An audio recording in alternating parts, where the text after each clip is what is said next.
Assalamualaikum warahmatullahi wabarakatuh. Friends, Datuk and Tan Sri, ladies and gentlemen. Friday, March 20th, 2009. My contribution to Pearls and Jam. Exercise, mixing the profane and the sublime. Exercise, that magic word in this narcissistic modern world, where any form of formulae promising a long and healthy life will launch 1,000 bestseller. Rightfully is a sine qua non to living a healthy life at best. On statistical ground, exercise does prolong life, no doubt about it, proven scientifically and demographically. Here we are talking about numbers, not individuals per se, in case purists do take offense at my suggestion and conclusion. Exercise is the perfect elixir of youth, full stop.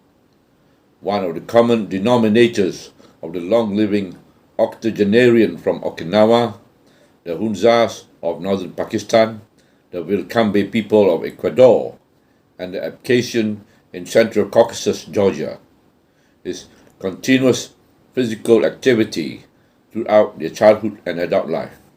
Exercise reduces obesity and the potential for metabolic syndrome accompanying it, that is diabetes, ischemic heart disease, hypertension, hyperinsulinemia, strokes, etc. and etc. In short, a life with a short fuse, in the worst case scenario, to put it succinctly, and in not so much word, and at best, to couch in better diplomatic language, a life without vitality. To see Dr. M riding his horses at the age of well past 80 plus, bullying a much younger but slow lorry Spatla at 74 over his lack of cerebration is to comprehend the true meaning of vitality. Most people at 88 could not tell the difference between yesterday and today. Increasingly, more meaningful for us modern inhabitants of this planet's cities and suburbs caught up in a highly competitive material world. Recent scientific data also had shown another benefit for exercise. There is an increasing brain power in the young and the old due to more potential for brain neurons regeneration and repair. Exercise, according to a recent Scientific American article, releases potent brain growth inducing factor. What exercise and how much, you may ask? Combine aerobic, that is brisk walking, jogging, swimming, mountain climbing, cycling, etc., etc. Anything that moves that damn muscle, sinews, ligament, and bones. And some moderate weight-bearing exercise, from 9 to 90, from 30 minutes 3 times a week minimum to several hours per day, 7 times a week. The more, the better. But if you are running more than, say, 6 kilometers a day, that is already too much. So I would say moderate exercise is good for health.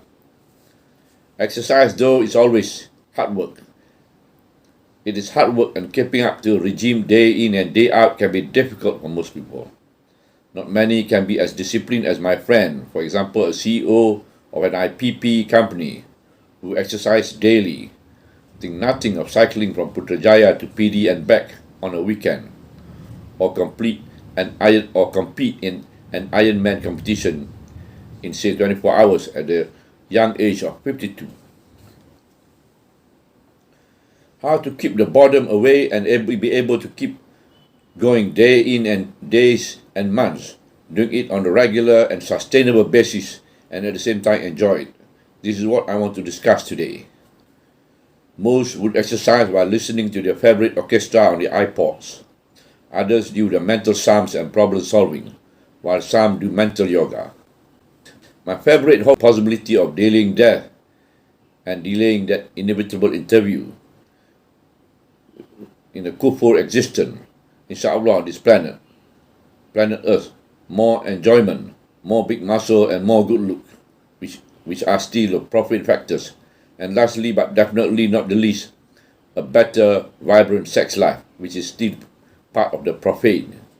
Mixing the profane and the sublime, that is the celebration and remembrance of Allah, with a constant reminder of death and the eternal life after death.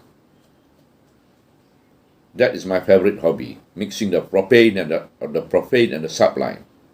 Years back, when I took up scuba diving in order to conquer the fear of depth and the deep unknown, I got more fearful of the inherent and perceived danger that lurks down there. To help overcome that primal fear, I used to tasbih and tahmid 80 feet down on the seabed with every breath I took. But alas, even this does not push the fear factor away. I subsequently gave up scuba diving, but looking back at it, it is actually a great mental and spiritual exercise. At 80 feet down at the seabed, your personal space only that 1 inch of air in front of your face and the highly compressed mask you wear. To a frightened soul like me, who took up the sport to conquer my own fear of death and death, each Subhanallah, Alhamdulillah and Allahu Akbar at that depth, with sharks, etc., had a greater meaning than life itself.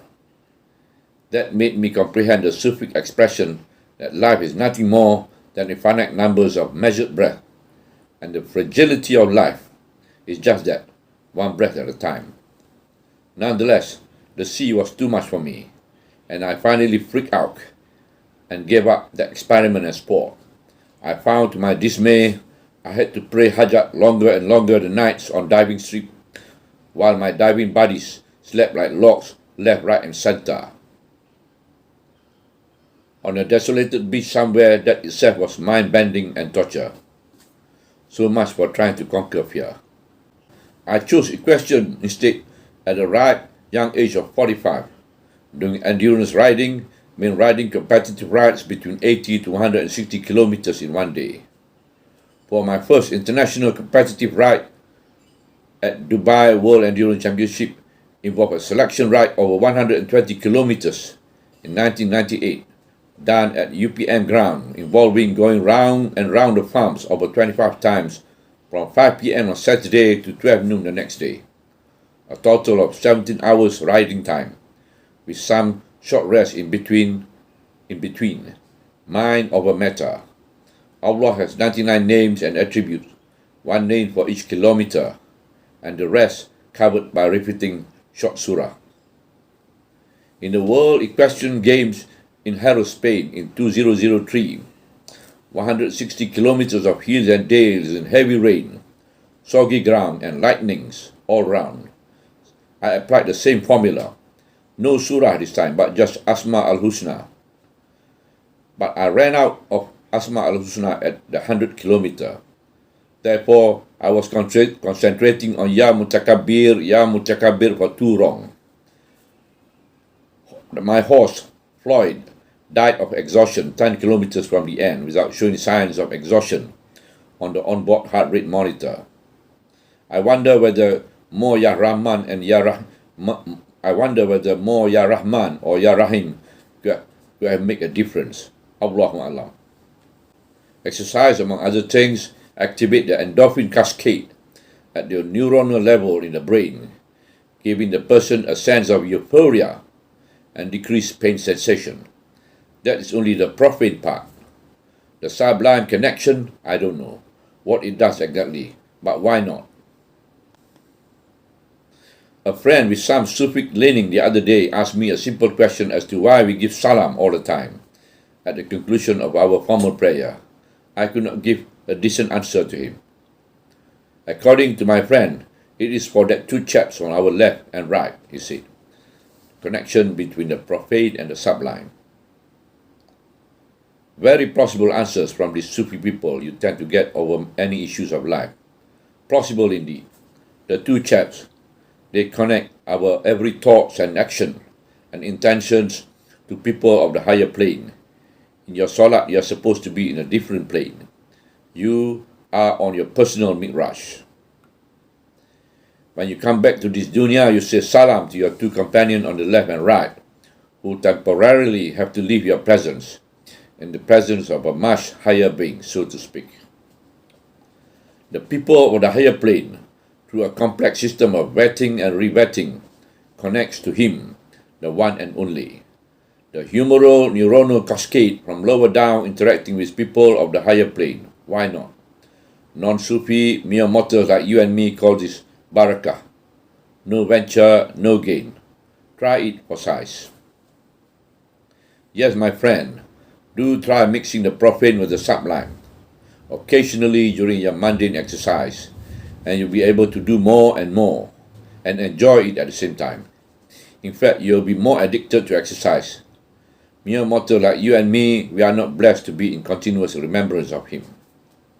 We eat, we sleep most time. We exercise, we go about our cari makan, business, etc., etc. But we master the art of mixing the profane and the sublime, we can emulate the people of His Son. Even if we cannot be in continuous decay, we could be counted to be one almost in continuous decay.